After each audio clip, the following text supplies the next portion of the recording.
ઓલપાડ તાલુકામાં કમોસમી વરસાદે ખેડૂતોની મુશ્કેલીમાં વધારો કર્યો છે। વરસાદે કારણે ખેડૂતોના ડાંગરના પાકને વ્યાપક નુકસાન થયું છે।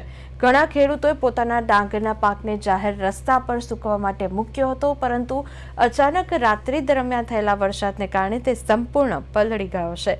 આ પરિસ્થિતિમાં ખેડૂતોએ પોતાના પાકને બચાવવા માટે આખી રાત સંઘર્ષ કર્યો છે। જે ડાંગર થોડું ઘણું બચાવી શકાયું છે, તેને લઈને ખેડૂતો ઓલપાડની સહકારી મંડળીઓ ખાતે પહોંચી રહ્યા છે।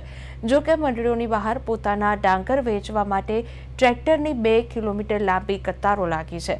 સતત વરસી રહેલા વરસાદને કારણે ખેડૂતોને તેમના નંબરની રાહ જોવી પડી રહી છે અને આ સ્થિતિ તેમની મુશ્કેલીમાં વધુ વધારો કરી રહી છે। પહેલા રોગ આવ્યો, રોગમાંથી જઈ બચ્યા, કાપીને જીનમાં લઈ આવ્યા। રાત્રે માવઠું આવ્યું એટલા પૂરું થઈ ગયું।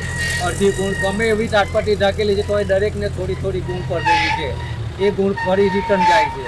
હવે એને ઘરે જઈને સૂકવવાની, ત્યારબાદ ફરી પાછું ભરવાનું અને લઈને આવવાનું, એટલે આ ડબલ ખર્ચો।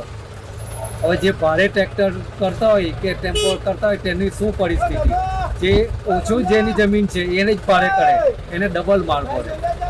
ખેડૂતની પરિસ્થિતિ બહુ ખરાબ છે। ઓલરેડી કેવું છે કે ખેતરમાંથી ડાંગર અમે કાઢીને લાવ્યા છે અને ત્યાર પછી સુકાવીને બી પછી અહીંયા મંદરીમાં લાવીએ છીએ, તો મંદરીમાં બી અત્યારે કોઈ એવી પોઝિશન છે કે ટ્રેક્ટરમાં બી કદાચ ડાંગર પીલાઈ જાય અને ટ્રેક્ટર અમારે ઘરે પાછા લઈ જવા પડશે, કારણ કે 50% તો લગભગ પીલાઈ જ જશે એવું લાગે છે। હવે રિટર્ન ગુણ, હવે પાછું ટ્રેક્ટર એને ઘરે લઈ જઈને પાછું અમારે સુકાવવાનું અને પછી એ બધું તકલીફ જ છે મોટામાં મોટી, કારણ કે આ છેલ્લા 2-3 વર્ષથી આ જ પ્રોબ્લેમ માવઠાનો માર રહે જ છે, બરાબર છે। એટલે મને નથી લાગતું કે હવે ખેડૂતોની સ્થિતિ સુધરે, કારણ કે એમાં ઉત્પાદન બી આ વખતે ઉત્પાદન બી આ ચોમાસામાં કેવું 50% જ ઉત્પાદન રહે છે, બરાબર છે। એમાં બી પાછું આ માવઠાનો માર રહે એટલે ખેડૂતોને હવે નુકસાન જ છે।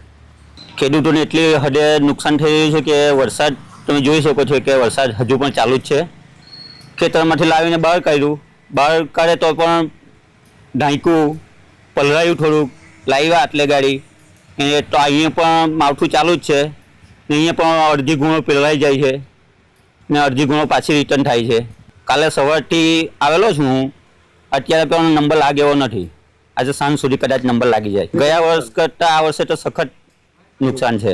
દક્ષિણ ગુજરાતમાં હવામાન ખાતા દ્વારા આગાહી કરવામાં આવી હતી કે વરસાદ વરસી શકે છે અને હવામાન ખાતાની આગાહી પણ સાચી પડી છે અને આ માવઠાના કારણે ખેડૂતની ચિંતામાં વધારો થયો છે। આપ જે દ્રશ્ય જોઈ રહ્યા છો, ઓલપાડ સહકારી મંડળીની બહાર જે સાયણ ઓલપાડ રોડ છે ત્યાં મસ્ત મોટી ટ્રેક્ટરોની લાઈન લાગી છે અને આ ટ્રેક્ટરોમાં ડાંગર ભર્યું છે।